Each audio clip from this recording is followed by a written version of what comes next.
Est-ce qu'on peut déjà tirer un bilan en termes de chiffre d'affaires, de fréquentation On sait que les Français sont un peu frileux, hormis sur l'hippisme, mais globalement c'est un peu plus compliqué.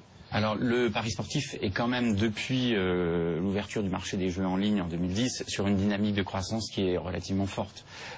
Et d'ailleurs c'était pas le premier des trois marchés en termes de taille entre le pari hippique, le casino et le pari sportif à l'ouverture en 2010. Il est en train de le devenir le premier marché en taille. Donc il y a une vraie dynamique. Je pense que le phénomène peut-être de retard qu'il y avait en France, parce qu'il y avait une pratique qui était moins développée que dans les pays anglo-saxons, il y a un phénomène de rattrapage qui se produit. Si on prend l'année 2014, on était sur un taux de croissance de 20% par rapport à 2013, et on est quand même sur une dynamique qui est bien ancrée dans la durée. Valérie ? À l'origine, il faut rappeler quand même que tous les paris, et plus particulièrement les paris sportifs, les paris en ligne, sentaient un petit peu le soufre. Et du coup, c'est intéressant aussi de voir que l'engagement d'une marque dans le sport lui crée une légitimité. Le comportement de la marque, on n'en a pas beaucoup parlé, dans ces différents sports est important. Elle s'est créée une légitimité et elle a revendiqué une certaine éthique qui ensuite va rayonner sur la marque et qui la différencie de ses concurrents au moment de l'ouverture du marché, par exemple. Est-ce qu'il y a beaucoup de paris sportifs sur les sports de combat ? Il y en a un petit peu dans le cadre des Jeux Olympiques, parce qu'il y a un certain nombre de disciplines comme le judo ou autres qui peuvent, voilà, mais c'est pas le plus développé. On est quand même surtout sur du sport collectif, à l'exception du tennis. C'était pas le plus développé. C'était pas le plus développé. Ça fait partie de ces sports qui, non, on peut pas dire que ça intéresse personne. D'habitude, Rodolphe Bonas, donc le directeur général de CACOM. Bonjour. D'habitude, vous vous intéressez un peu à ces sports qui n'intéressent personne. Aujourd'hui, vous êtes quand même pas tout seul. Sport Business Club. Rodolphe se démarque.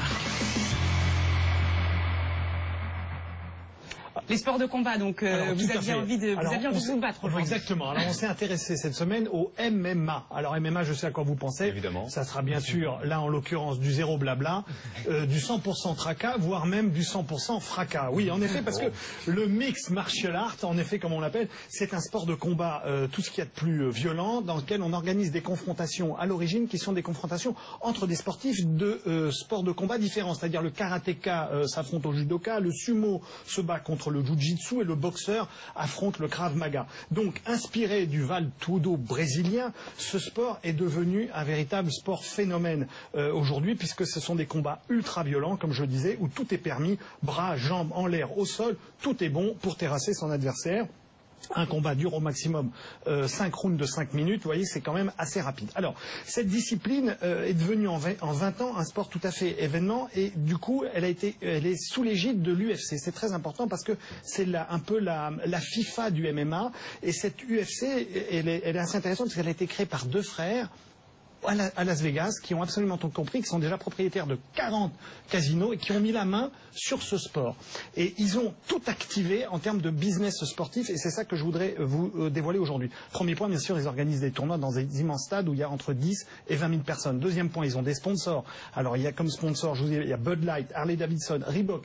Reebok aurait signé sur ce sport 70 millions de dollars sur 6 ans pour avoir l'exclusivité là-dessus. Ensuite, ce qu'ils ont fait, ils ont un jeu vidéo avec Electronic Arts. Ils ont lancé un jeu vidéo, ils ont vendu 40 millions de ce jeu vidéo au travers de la planète. Et enfin, bien sûr, ils ont monté une série télévisée qui est une sorte de Masterchef de la baston, d'accord, où en effet vous êtes élu et après vous pouvez avancer là-dessus. Alors, juste terminer pour vous dire que le dernier grand vainqueur a été un Irlandais qui a gagné sur un KO de 13 secondes 8 millions de dollars. C'est pour vous dire à quel point. Voilà. Ah, merci Bruno, merci Bruno. C'est pas mal. Merci beaucoup Rodolphe. Patrick Buffard, on va terminer avec les questions traditionnelles de Sport Business Club. Quel est l'événement sportif qui vous a le plus marqué? Pas spécialement lié à FDJ, on est d'accord. Moi je suis un grand fan de tennis, donc j'aime bien Roland Garros, et je trouve que c'est un très beau rendez-vous. Ça se passe en France, donc on va dire, je pense que c'est vraiment un très bel événement. Thibaut Pinot à l'Alpe d'Huez.